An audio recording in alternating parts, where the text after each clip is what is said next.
Our speaker tonight is customer service and leadership and culture expert Sydne Jacques. She is CEO and founder of a multi-million-dollar award-winning engineering firm who teaches businesses how to create real demand for their products and services and how to differentiate themselves from their competition. Please welcome Sydne Jacques.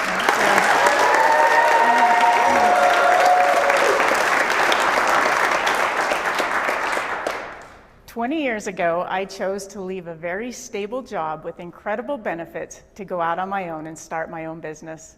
Over the past 20 years, I've created a multi-million-dollar award-winning engineering firm. When I first had my business license in hand, I started to think, what could I do that would create demand for my engineering services? What could we do that would differentiate us? There are so many successful engineering firms out there. What could I do that would make us different? Think back with me to 1994. There was no Zappos, no Amazon, no Google. The #1 business at the time was Walmart. Walmart had just started having greeters at the door as part of their customer service experience. As I was working on my business plan and I was looking at successful companies and trying to figure out what did they do to differentiate themselves, I discovered something incredible. I discovered what I have now coined the demand diagram. If you get this, this will change your entire business. It will change your customer service strategy.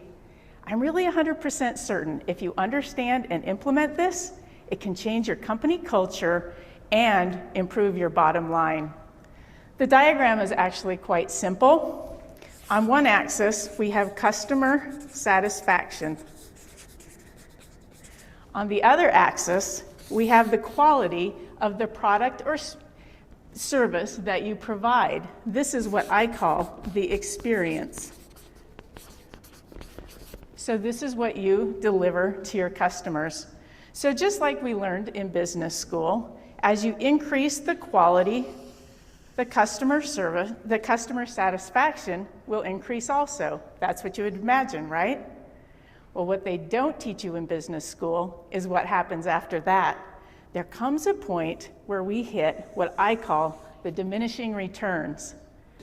You can continue to increase the experience and the quality, but the customers will not be satisfied anymore. Let me give you an example from the airline industry.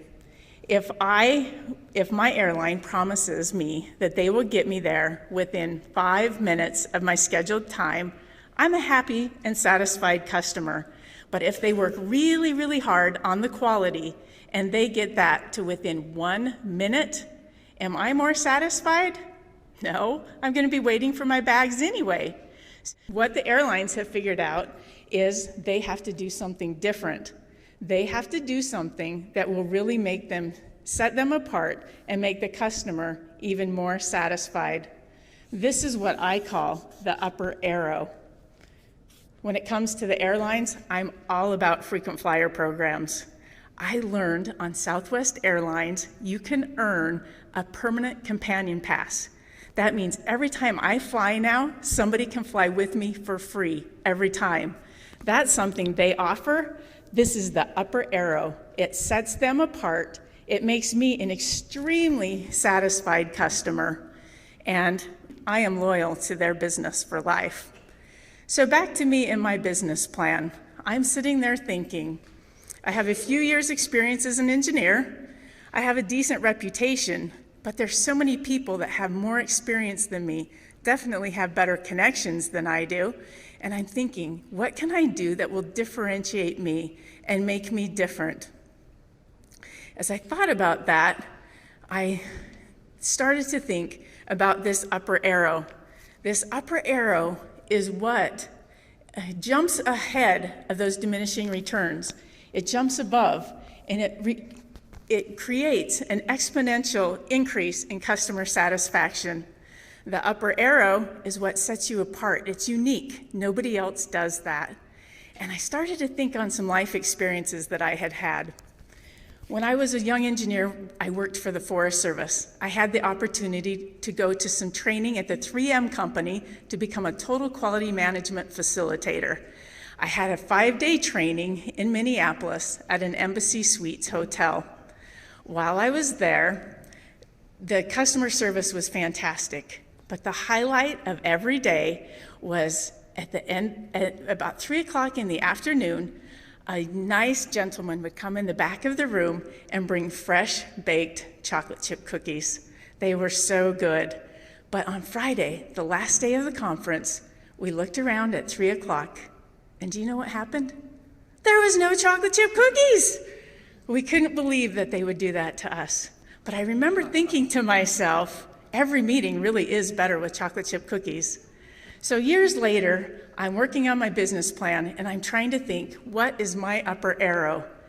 And it occurred to me, that's it, chocolate chip cookies. I can make chocolate chip cookies.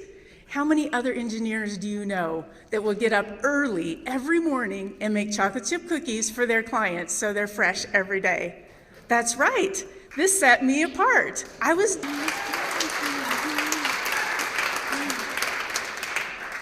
So over the past 20 years, I've built a successful engineering business, mostly because we have a quality product, but also because people like to go to meetings with people that bring warm chocolate chip cookies. So my question to you is, what is your upper arrow? As you think about your business, maybe the division that you work in, even for you personally, what would your upper arrow be? I believe in the power of the upper arrow. As a matter of fact, let's make this meeting better right now, and I'm going to have some people bring you some fresh baked chocolate chip cookies.